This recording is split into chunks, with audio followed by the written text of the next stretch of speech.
సద్గురు సాయినాథ్ మహారాజ్కి జై. ఈరోజు మన ఇంట్లో బాబా సచ్చరిత్ర పారాయణం అన్నమాట. ఇవాళ చక్కగా అందంగా అలంకరించుకొని కూర్చున్నారు ఆ సద్గురు సాయినాథుల వారు. ఇంకా 8 అధ్యాయాలు అయిపోయినాయి.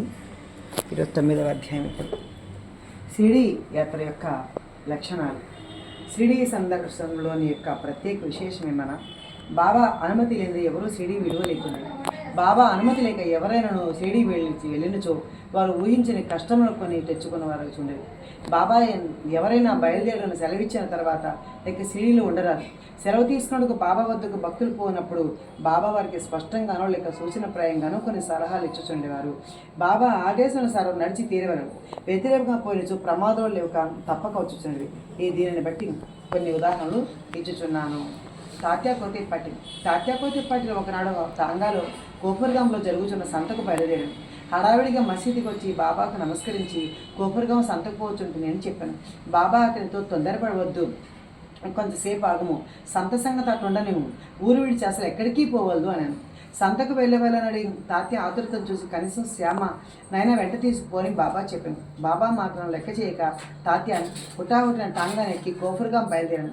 టాంగాకు కట్టిన 2 గుర్రములలో ఒకటి 300 రూపాయలు ఖరీదు పెట్టి కొత్తగా కొన్నది మిక్కిలి చురుకనేను.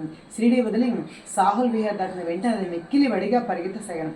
కొంత దూరం పోయిన పిమ్మట కాలు మడతపట్టి అది కోలబడాను.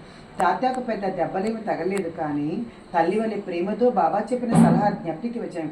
మరొకప్పుడు కూడా అట్లనే బాబా అతను వ్యతిరేకించి కొల్హారు గ్రామానికి ప్రయాణం దారిలో టాంగా ప్రమాదమును గురి అయిను. ఐరోపా దేశస్తుని ఉదంతము. బొంబాయి నుండి ఐరోపా దేశస్తుడు ఒకడు ఏదో ఉద్దేశంతో బాబా దర్శనార్థం షిరిడీ వచ్చాను. తనతో నానాసాహెబ్ చంద్రకర్ వద్ద నుంచి తాను కూర్చుని ఒక పరిచయ పత్రం కూడా తెచ్చాను. అతని కొరకు ఒక ప్రత్యేక గుడారం వేసి అందులో సౌకర్యంగా బస ఏర్పాటు చేసి బాబా ముందు బ్రోకర్ వెళ్ళి వారి చేతిని ముద్దు పెట్టుకోవాలని కోరికతో అతను 3 సార్లు మసీదులో ప్రవేశించాను. కానీ బాబా అతని మసీదులో ప్రవేశించేందుకు నిషేధించాను. క్రిందుగా మసీదు ముందు గల బహిరంగ ఆవరణలో కూర్చుండియే తమను దర్శించుకొని వచ్చుచున్నది. అతను తను జరిగిన మర్యాదకు అసంతృష్టిపడి వెంటనే షిరిడీ విడవలేవని నిశ్చయించుకున్నాను. బాబా సెలవు పొందుకు వచ్చాను. తొందరపడక మరుసటి దినం పొమ్మని బాబా చెప్పాను. తక్కిన వారు కూడా బాబా ఆదేశం పాటించమని సలహా ఇచ్చింది. ఆ సలహాను ఖాతరు చేయక అతను టాంగా నెక్కి షిరిడీ నుండి బయలుదేరాను. మొదట గుర్రములు బాగుగానే పరిగెత్తనివి. సాహుల్ విహార్ దాటిన వెంటనే కొంతసేపట్లో ఒక సైకిల్ అతని టాంగాకి ఎదురు వచ్చాను. దాన్ని చూసి గుర్రములు బెదిరినవి. టాంగా తలకిందులేను. ఆ పెద్ద మనిషి క్రింద పడి రోడ్డుపై కొంత దూరము ఏడవబడిన. ఫలితంగా గాయములను బాగు చేసుకుంటే కోఫర్గాంలో ఆసుపత్రికి పాలైన.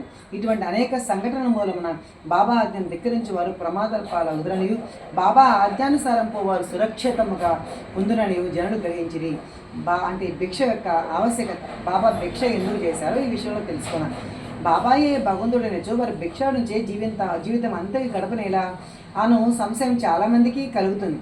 దీనికి భిక్షాటం చేసే జీవించే హక్కు ఎవరికి కలదు? పంచస్వరుడు వారిని పోగొట్టుకునే మార్గం ఏది అని 2 ప్రశ్నలకు వచ్చి సమాధానపడు. సంతానము, ధనము, కీర్తి సంపాదించుట ఎంత అపేక్ష వదులుకొని సన్యసించేవారు భిక్షాటం జీవించని మన శాస్త్రం ఘోషించుచున్నవి. వారు ఇంటి వద్ద వంట ప్రయత్నం చేసుకుని తినలేరు.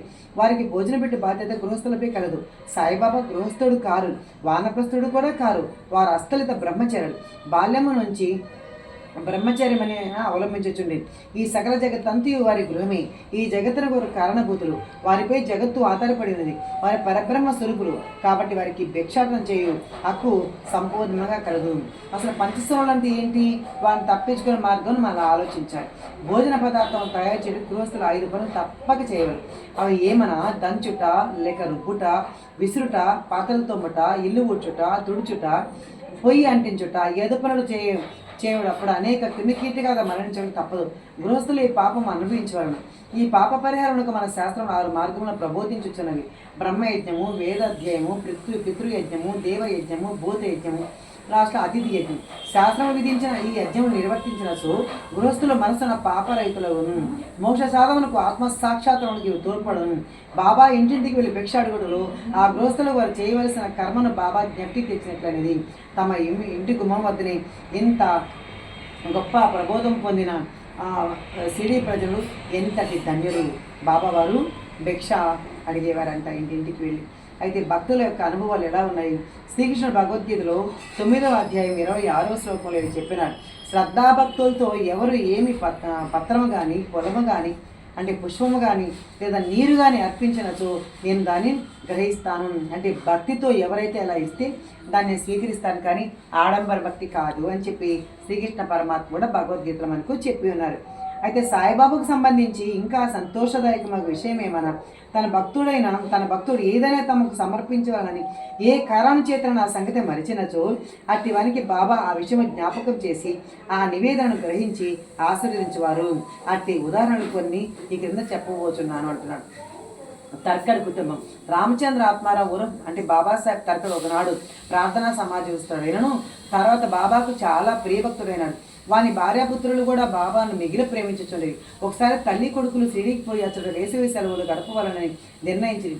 షిరిడీకి పోవటం సంతోషదాయకమైనను కొడుకు మాత్రం దాన్ని మనస్ఫూర్తిగా ఇష్టపడలేదు. కారణమేమన్నా, తన తండ్రి ప్రార్థనా సమాజం చెందినవాడు గురించి ఇంటి వద్ద బాబా యొక్క పూజ సరిగా చేయకపోవచ్చునని సంశయించాను.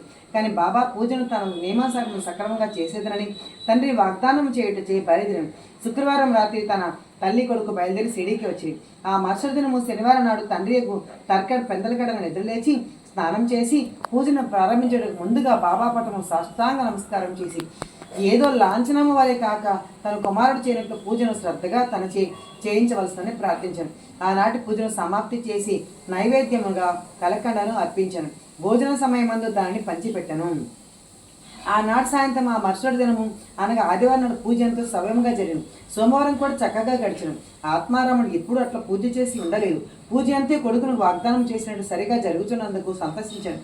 మంగళవారం నాడు కూడా పూజ ఎప్పటి వలె సలిపి కచేరీకి పోయాను. మధ్యాహ్నం ఇంటికి వచ్చి భోజనం కూర్చున్నప్పుడు అక్కడ ప్రసాదం లేకుండాట గమనించను. నౌకరిని అడగగా ఆనాడు నైవేద్యం ఇచ్చుట మరచుట ప్రసాదం లేదని బదులు చెప్పాను. ఈ సంగతి వినగానే భోజనం కూర్చుని ఆత్మారావు వెంటనే లేచి బాబా పటమునకు సాష్టాంగ నమస్కారం చేసి బాబాను క్షమాపణ కోరాను.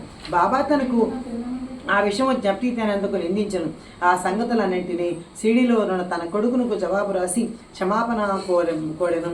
ఇది బాంద్రాలో మంగళవారం మధ్యాహ్నం సుమారు 12 గంటల జరిగిన.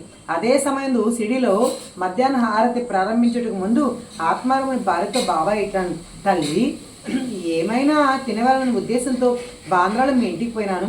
తలుపు తాళం వేసి ఉండను. ఎలాగో లోపలే ప్రవేశించాను. కానీ అక్కడ తినుకు అంటే తినేదానికి ఏమీ లేకపోవచ్చే నేను తిరిగి వచ్చేసాను అన్నారు బాబా. బాబా మాటలు ఆమెకేమీ బోధపడలేదు. కానీ పక్కనే ఉన్న కుమారుని మాత్రం ఇంటి వద్ద పూజలు ఏమో లోటుపాట్లు జరిగినవి అని గ్రహించి ఇంటికి పోటుకు సెలవు ఇవ్వమని బాబాను వేడాను. అందుకు బాబా పూజను అక్కడే చేయమని ఇంటికి పోనవసరం లేదని చెప్పాను. వెంటనే కొడుకు సీడీలో జరిగిన విషయమంతా వివరంగా తండ్రికి ఉత్తరం రాసి బాబా పూజను అశ్రద్ధ చేయవద్దని వేడుకను.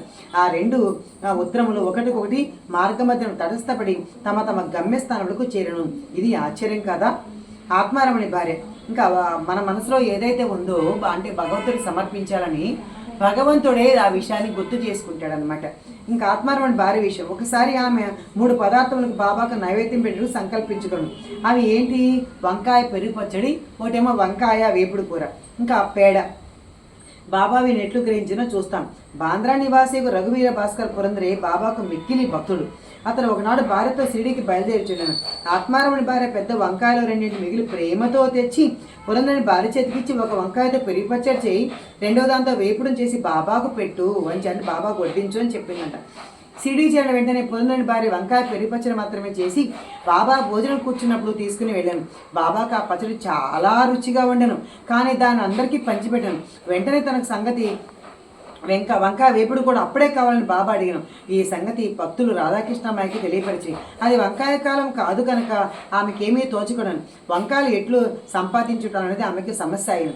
వంకాయ పచ్చడి తెచ్చింది ఎవరని కనుగొనగా పురందరిని భార్య అని తెలిపోయేటచ్చి వంకాయ వేపుడు కూడా ఆమె చేసి పెట్టారని ఆమె కబురు పంపిణీ. అప్పుడందరికీ వంకాయ వేపుడును బాబా ఎందుకు కోరారో తెలిసినది. బాబా సర్వజ్ఞతకు అందరూ ఆశ్చర్యపడి 1917 డిసెంబర్లో గోవింద బలరాం మాన్కర్ అన్నాడు షిరిడీకి పోయి తన తండ్రికి ఉత్తర క్రియలు చేయాలని అనుకున్నాడు. ప్రయాణములకు పూర్వం ఆత్మారాముని వద్దకు వచ్చాను. ఆత్మారాం భార్య బాబా కొరకు ఏమైనా పంపబలని ఇల్లంతా వెతికాను. కానీ పేడ తప్ప ఏమి కనిపించరా. ఆ పేడ అంటే ఆ ప్రసాదం కూడా అప్పటికే బాబాకు నైవేద్యంగా సమర్పించబడి ఉండెను. తండ్రి మరణించుడి గోవిందుడు విచారగ్రస్తుడై ఉండను. కానీ బాబా తన భక్తి ప్రేమలచే ఆమె ఆ పేడను అతని ద్వారా పంపాను. బాబా దాన్ని పుచ్చుకొని తినని నమ్మి ఉండెను. గోవిందుడు షిరిడీ చేరను. బాబాను దర్శించను. కానీ పేడ తీసుకుని వెళ్ళటం మరిచెను. బాబా అప్పటికి ఊరుకున్నాను. సాయంత్రం బాబా దర్శనంకై వెళ్ళినప్పుడు కూడా అతడు ఆ పేడ తీసుకుని పోవడం మరిచిన. అప్పుడు బాబా ఓపిక పట్టక తన కోరిక ఏం తెచ్చినావని అడిగాను. నీవు ఏమీ తీసుకురాలేదని బాబా అని గోవిందుడు జవాబిచ్చాను. వెంటనే బాబా నీవు ఇంటి వద్ద బయలుదేరినప్పుడు ఆత్మారమణ భార్య అంటే నాకు ఇవ్వమని నీ చేతికి మిఠాయి ఇవ్వలేదా అని అడిగాను. అంటే బాబా ఎవరు ఏం పంపించినా ఆయన సర్వజ్ఞత అంతా తెలుసు కాబట్టి ఇక్కడ ఇలా అడిగాడు అనమాట ఇతన్ని. నీ కోసం అంటే నా కోసం నీ చేతికి మిఠాయి ఇచ్చింది కదా అని. అప్పుడు అతను మర్చిపోయాడు పాపం, తీసుకెళ్ళాడు అతను. అయితే వెంటనే గుర్తు తెచ్చి బాబా మరీ తెప్పించుకున్నాడు అనమాట. అప్పుడు ఆ కుర్రవాడికి అదంతా జప్తికి వచ్చి సిగ్గుపడాను. ఇంకా బాబాను క్షమాపణ కోరాను. బస్సుగా పరిగెత్తి వచ్చి పేడాన్ని తెచ్చి బాబాకి ఇచ్చాను. చేతిని పడిన వెంటనే దాన్ని బాబా గుట్టుక్కని మింగిన అంటే ప్రసాదం పెట్టారా, అది తిన్నారా, అయ్యో మాది ఎంగిలా పెట్టకూడదు, అవేం లేదు. ఆయన భగవంతుడికి మన ప్రేమతో సమర్పించింది ఏదైనా సరే భగవంతుడు ఇక్కడ స్వీకరించాడు. ఈ విధంగా ఆత్మారమణ భార్య యొక్క భక్తిని బాబా ప్రీతిపూర్వకంగా స్వీకరించను నన్ను అంటే అంటున్నారు భగవద్గీతలో. ఏంటి 4వ అధ్యాయంలో చెప్తున్నారు ఏమి, నా భక్తులు నన్ను ఎట్లా భావిస్తారో నేను వారిని ఆ విధంగానే అనుగ్రహిస్తాను అని చెప్తున్నారు. ఇంకా బాబాకు సంతుష్టిగా అసలు భోజనం ఎట్లా పెట్టాలి మనము. ఒకనాడు ఆత్మారం తర్కడ భార్య శ్రీలో ఒక ఇంటి ముందు దిగిన. మధ్యాహ్నం భోజనం తయారైన అందరికీ వడ్డించి ఆకలితో ఉన్న కుక్క ఓటి మురుగుట ప్రారంభించను. వెంటనే తర్కడ భార్య లేచి ఒక రొట్టె ముక్కను విసిరాను. ఆ కుక్క ఎంతో మక్కువతో ఆ రొట్టె ముక్కను తినను. ఆనాడు సాయంకాలం ఆ మసీదుకు పోగా బాబా ఆమెతో ఇట్లా, తల్లి నా కడుపు నిండా కొంతవరకు భోజనం పెట్టినావు, నా జీవశక్తులు సంతృష్టి చెందినాయి, ఎల్లప్పుడూ ఇట్లే చేయి, నీకు సద్గతి కలుగు చేయను. ఈ మసీదులో కూర్చుండి నేను ఎప్పుడూ అసత్యం ఆడను, నా యందు ఇట్లే దయ ఉంచు, మొదట ఆకలితోనున్న జీవికి భోజనం పెట్టిన పిమ్మట నీవు భుజించు అని చెప్పాడు. అంటే ఆవిడకైనా చెప్పింది, మనందరికీ చెప్పాడు. ఎందుకంటే ప్రతి జీవికి ఆకలితో ఉంటాయి కాబట్టి మన మనుషులైతే మనం అడుగుతాం. ఏ జీవి అంటే పాపం చీమలు, చిన్న పిల్లులు, కుక్కలు, ఏ జీవి అడగలేవు కదా ఆకలికి. 12 గంటలకు మనకి ఎట్లా ఆకలేస్తే ఆకలిని ఇంటికి లోపలికి వెళ్ళేసి ఆకలిని ఏదో ఒకటి తింటాము, కానీ ఏ జీవి పాపం తినలేదు, మనుషులు తప్ప. కాబట్టి బాబా ఏం చెప్పినంటే, అంటే మీరు మనుషుల రూపంలో ఉన్న వాళ్ళకే కాదు భోజనం పెట్టేది, అతిథి అంటే వాళ్ళే కాదు, అంటే జీవుల రూపంలో ఎవరు ఉన్నా సరే వాళ్ళు అతిథి, కాబట్టి వాళ్ళకి భోజనం పెడితే నాకు భోజనం పెట్టినట్లే అని చెప్పారు. దీన్ని జాగ్రత్తగా మనం జ్ఞప్తించుకోవాలి. ఇదంతా ఆమెకేం బోధపడలేదు. కావున ఆమె ఇట్లా జవాబిచ్చిన, బాబా అసలు నువ్వేం మాట్లాడుతావు నాకు అర్థం కాలేదు, నేనే వేరే వాళ్ళ భోజనం మీద ఆధారపడి ఉంటే నీకెట్లా నేను భోజనం పెట్టగలను, నా భోజనం కొరకే నేను ఇతరుల మీద ఉన్నాను కదా ఆధారపడి అంది.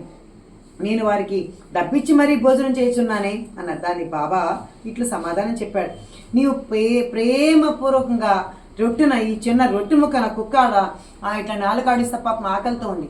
వెంటనే ఆవిడ ఏం చేసిందంటే ఆ రొట్టె ముక్కను విసిరింది కదా, అది తిన్నాడు. అంటే ఏ జీవి అది ఆకలితో ఉంది, పాపం ఆకలితో ఉన్న ఆ శునకం అది తినిందని బాబాకి ఇక్కడ ఎట్లా తెలుసు, బాబా సర్వజ్ఞుడు, సర్వజ్ఞాని, సర్వంతర్యామి. కాబట్టి మనం కూడా ఎప్పుడు ఎక్కడ ఏం చేస్తున్నామో ఆ భగవంతుడికి అన్నీ తెలుసు అనమాట. కాబట్టి చెప్తున్నాడు, నువ్వు ప్రేమగా పెట్టిన ఆ రొట్టె ముక్కను తిని అబ్బా ఇప్పుడు కూడా బేవని తేపులు తేపుతున్నాను, నీ భోజనానికి ముందు ఏ కుక్కను చూసి నువ్వు రొట్టె పెట్టేదివే అది నేను ఒక్కటే, అంటే నువ్వు ఏ జీవికి పెట్టినా అది నాకు చెందుతుంది, నేను తిన్నట్లే అని చెప్పి బాబా ఎంత ప్రాక్టికల్గా మనకు ప్రతి విషయాన్ని మనకి అరటిబండు ఒలిచి చేతులు పెట్టినట్టు మనకు అత్యంత అద్భుతంగా చూపించారు ఆ సద్గురు సాయినాథుడు. అట్లనే పిల్లులు, పందులు, ఈగలు, ఆవులు మొదలైన గలవన్నీ నా అంశాలే. ఇవి మనుషుల రూపంలో ఉన్న మీరే కాదు, ఇవన్నీ కూడా నా అంశాలే. నేనే వాని ఆకారంలో తిరుగుతున్నాను. ఎవరైతే సకల జీవకోటిలో అంతా ఈ జీవకోటిలో నన్ను చూస్తారో నా వారే నా ప్రియ భక్తులు. వాళ్ళు వేరు వీళ్ళు వేరు, వాళ్ళ డబ్బులు ఉన్నవారు లేదా వీళ్ళ డబ్బులు ఉన్న వాళ్ళు, వాళ్ళు అందంగా లేరు లేదా వీళ్ళు అందంగా లేరు, వాళ్ళకేంటి నాకేంటి అలా అనుకోలే. సర్వజీవుల్లోనూ ఎవరైతే నన్ను చూస్తారో అంటే భగవంతుని దర్శిస్తారో వాళ్ళే నాకు ఇష్టమైన వాళ్ళు అని బాబా అత్యంత అద్భుతంగా మనకు బోధిస్తున్నారు. కావున నేను వేరు తక్కిన జీవన సంతి వేరు అనే ద్వంద్వభావం భేదభావం విడిచి నన్ను సేవించండి. ఈ అమృతాతుల్యమగు ఈ మాటలు ఈమె హృదయము ఎంతో కదిలించినాయి. ఆమె నేత్రములు అశ్రువులతో నిండాయి, గొంతు గద్గదమయ్యను. ఆమె ఆనందమునకు అంతు లేకును. ఎవరికి? ఆత్మారాం తర్కడ్ భార్యకి. ఆమె బాబాయ్ ఇవన్నీ వచనాలు చెప్పాడు. నువ్వు ఆ కుక్కకు రొట్టె వేసినావు, ఆ రొట్టె ముక్క నేను ఇప్పటికి టేబుల్ చెప్తున్నానమ్మా అంటే ఎంత అద్భుతం. ఎక్కడో ఆకలిగా ఉన్న కుక్కకు రొట్టె పెడితే బాబా ఇక్కడ నా ఆకలి తీరింది అని చెప్పిన ఇలాంటి గురువు మనకి, ఇంకా ఇలాంటి సద్గురు మనకు ఇలంక ఈ అఖిలాండ కూడా బ్రహ్మాండ నాయకుడు, ఇంత గొప్ప మహనీయుడు మనకు ఇంకా ఏ యుగంలో కూడా దొరకడేమో అన్నంత అత్యంత అద్భుతంగా మనం ప్రాక్టికల్గా చేసి ఆచరణలో పెట్టి చూపించారండి. అందరు మహాత్ములు వచ్చారు, అన్నీ చేశారు. కానీ బాబా ప్రాక్టికల్గా చేసి చూపించిన గొప్ప మహాత్ముడు. దీనిలో నీతి ఏంటంటే జీవులన్నిటి యందు భగవంతుని దర్శించు అనేది ఈ అధ్యాయంలో నేర్చుకోవాల్సిన మన నీతి. ఉపనిషత్తులు, భగవద్గీత, భగవతం మొదలవన్నీ భగవంతుని ప్రీతి జీవి యందు చూడమని ప్రబోధించుతున్నవి. ఈ అధ్యాయం చివరి చెప్పిన ఉదాహరణ వలన, ఇతర అనేక భక్తుల అనుభవం వలన, సాయిబాబా ఉపనిషత్తులని ప్రబోధముల వలన తన ఆచరణ రూపంగా చూసి అనుభవపూర్వకంగా నిర్ధారణ చేస్తున్నారని స్పష్టమగును. ఉపనిషాది గ్రంథంలో ప్రతిపాదించిన తత్వమును అనుభవపూర్వకంగా ప్రబోధించిన సమర్థ సద్గురుడే శ్రీ సాయిబాబా. శ్రీ సద్గురు సాయిబాబా. ఈ అధ్యాయం నిజంగా మనందరికీ చాలా, ప్రతి అధ్యాయంలో బాబా అత్యంత అద్భుతంగా మెరాకిల్ చేస్తారండి. అంతా ఇది ఈరోజు చక్కగా ఈ అధ్యాయంలో మనం నేర్చుకున్నాం అన్నమాట.